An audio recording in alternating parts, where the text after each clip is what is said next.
मैं coming sir. आइए जनाब। नमस्ते सर। नमस्ते। पंकज जी नमस्ते सर। बैठिए। थैंक यू नमस्कार। Thank you sir. नमस्ते।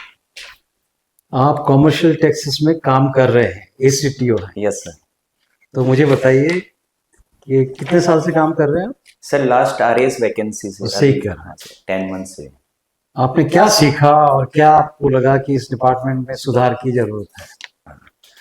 सर एक तो जो टैक्सेशन कैसे गवर्न होता है बेसिकली, कि क्या होता है टैक्सेशन, सबसे पहले इनडायरेक्ट टैक्सेशन का इम्प्लीकेशंस क्या आता है, कैसे इसको लिवी करते हैं, ये सीखा।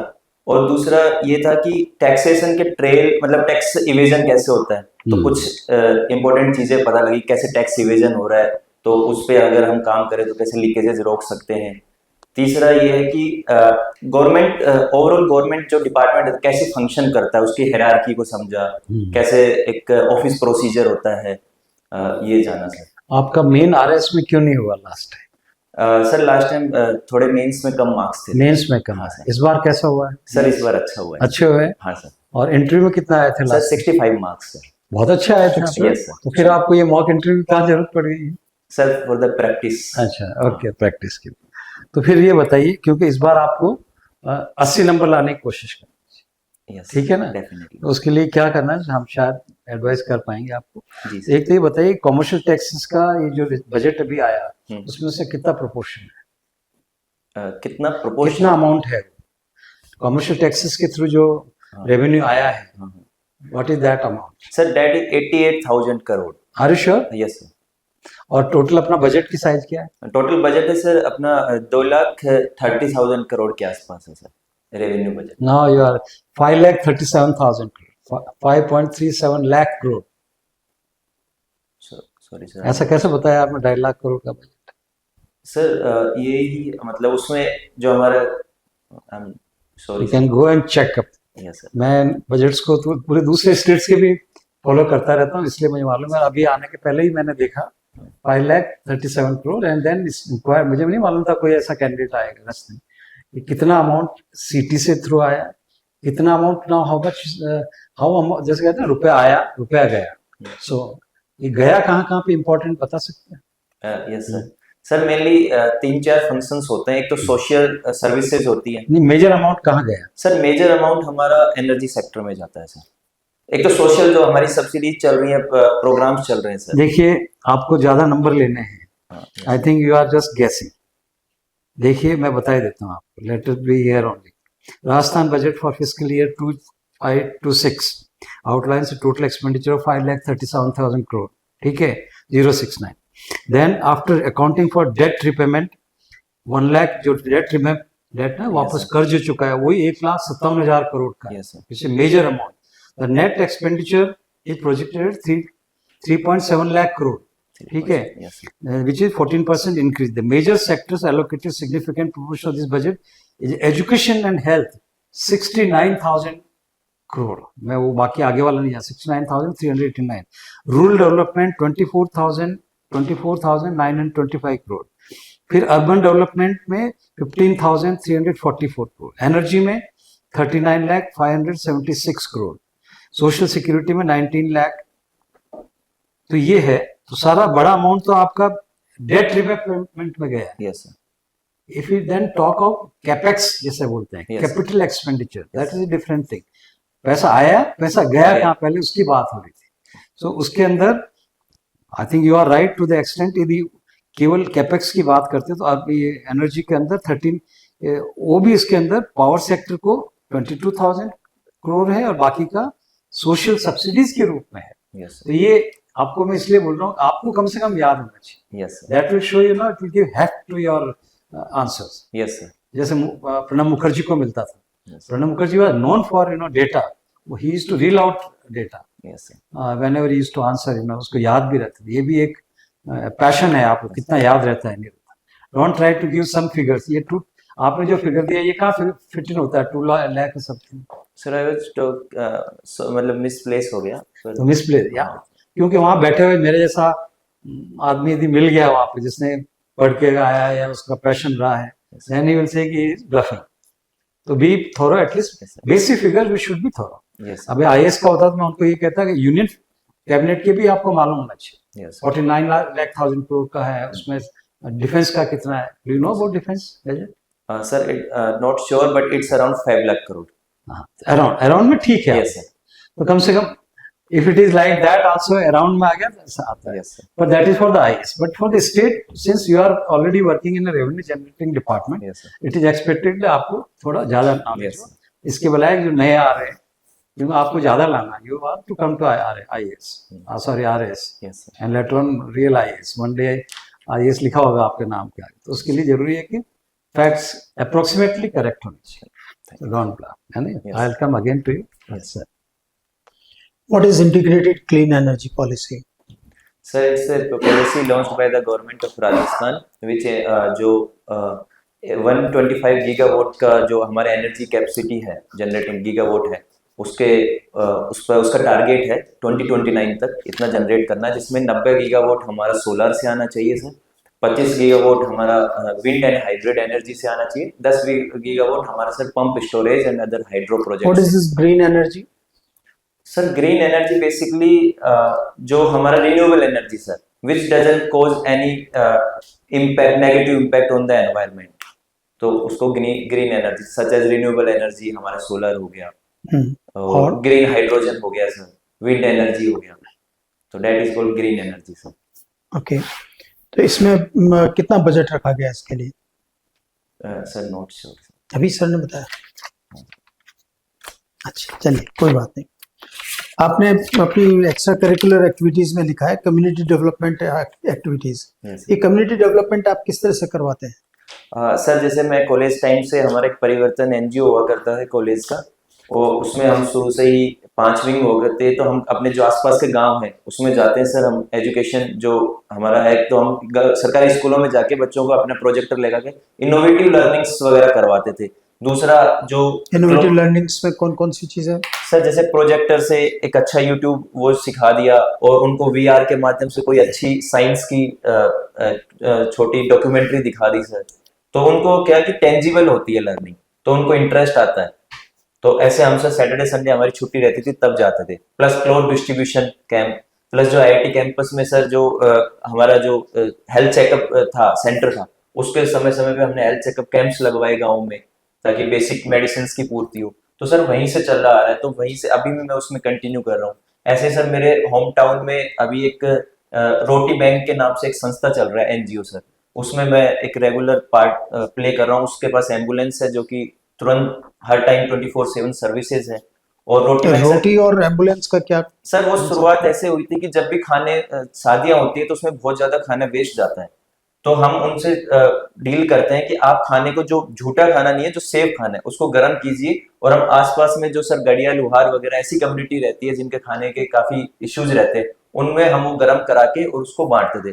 फिर धीरे धीरे सर जैसे लोग इसमें जुड़ते गए, पार्टिसिपेशन आता गया भामाशाहों का और अदर जो प्रोफेशनल्स हैं उस एरिया के बांसुर, तो सर उसमें फिर एक एम्बुलेंस गिफ्ट हुई है, उससे लोकल फंड जो हमारा एमएलए लेड फंड है उससे उसको, और अदर जो डोनेशंस आते हैं लोग डेली बेसिस, तो उससे एक एम्बुलेंस खरीद ली गई। एक डीप फ्रीजर भी डोनेट हुआ है सर, जिसमें कोई बॉडी होती है अनआइडेंटिफाइड बॉडी, तो गवर्नमेंट के पास वो सुविधा ना होकर रोटी बैंक के पास है, जिसमें उस बॉडी को प्रिजर्व किया जा सकता है जब तक कि उसकी आइडेंटिफिकेशन ना किया जा सके।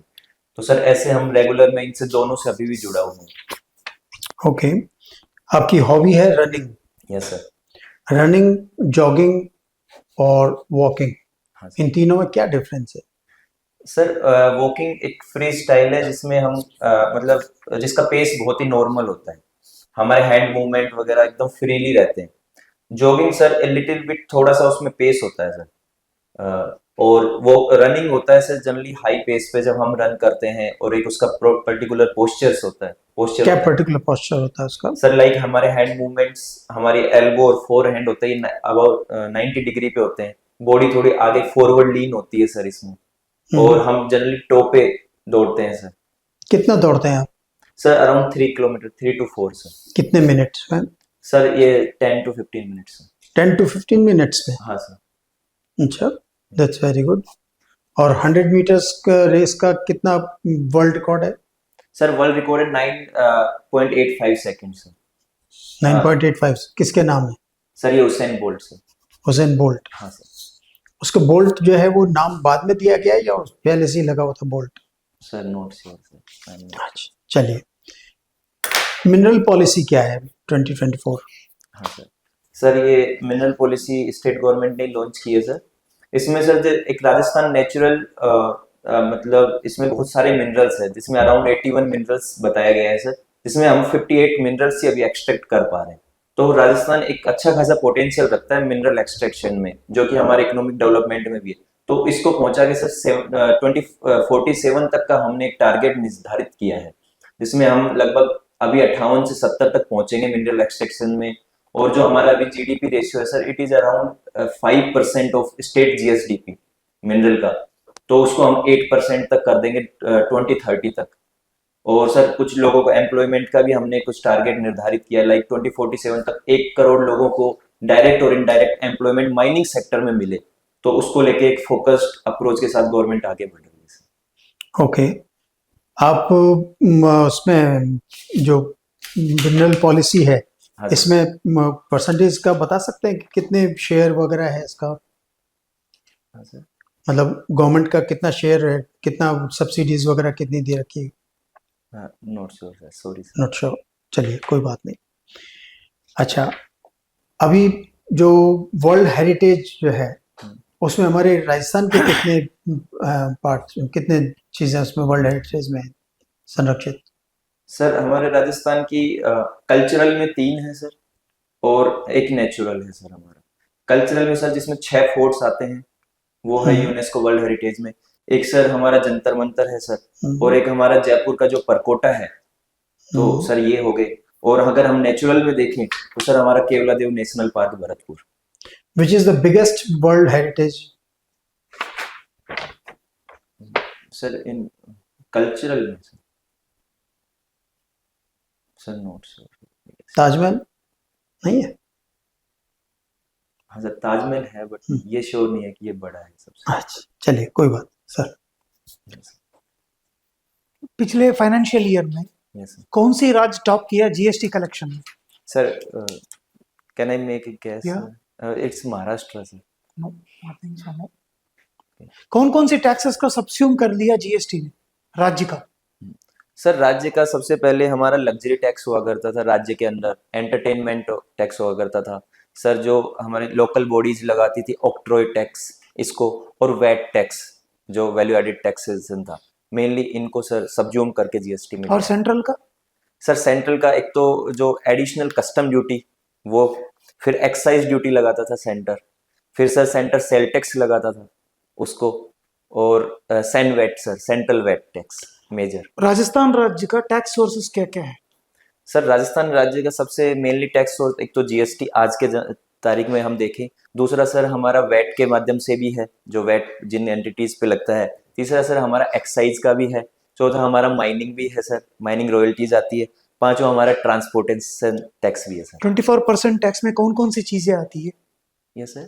28% का हाँ जो टैक्स है स्लैब में कौन कौन सी चीजें आती है? सर 28 में मेनली लग्जरियस आइटम्स आते हैं, सच एज हमारे जो वाइट गुड्स है सर, फ्रिज हो गए, रेफ्रिजरेटर, एसी, ये हो गए। दूसरे सर हमारी जो लग्जरी व्हीकल्स आ गए, कार वगैरह ये जीएसटी काउंसिल का अभी तक कितना बैठक हुआ? सर जीएसटी काउंसिल का 55। अच्छा, लास्ट में क्या हुआ है? सर लास्ट जो बैठक हुई वो अपने जैसलमेर में हुई सर, दिसंबर के महीने में सर।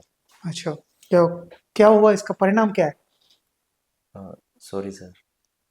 अच्छा, नेपाल में क्या हो रहा है? हाँ सर, नेपाल में एक जो प्रो मोनार्की है, जो पहले राजा हुआ करते थे 2008 से पहले, जो मोनार्की स्टेट था नेपाल, उसके जो प्रो मोनार्की जो समर्थक सपोर्टर्स हैं सर, वो बेसिकली प्रोटेस्ट कर रहे हैं नेपाल में to reinstate the monarchy again in the Nepal. अभी क्यों आया? सर सडनली क्या है कि नेपाल में एक पॉलिटिकल अनस्टेबिलिटी रही है जब से भी उन्होंने रिपब्लिक कॉन्स्टिट्यूशन बनाया है, कि बहुत सारे बार गवर्नमेंट गिरती है, अलग अलग कोलिशंस बनते हैं, और दूसरा इकोनॉमिक प्रॉब्लम्स चल रही है नेपाल में सर, जैसे कि लोगों के पास एम्प्लॉयमेंट नहीं है, वहाँ पे महंगाई दर ज़्यादा है, हर चीज़ इम्पोर्ट डिपेंडेंट है वो। तो इस वजह से सर लोगों ने एक एंटी गवर्नमेंट स्टेंस लेके प्रो मोनार्की। कौन था वो अभी एक्स राजा, कौन है वो? सर जहाँ तक मैं याद करूँ Gyanendra Singh sir. Okay, Yes, sir. तो ये डीगो गार्सिया क्यों है अभी न्यूज में? सर ये इसलिए है कि ये यूके और मॉरिशस का एक विवाद चल रहा था कि जो ये जो आइलैंड था सर, ये यूके के पास था। तो अभी रिसेंटली यूके ने इसको मॉरिशस को हैंड ओवर कर दिया है।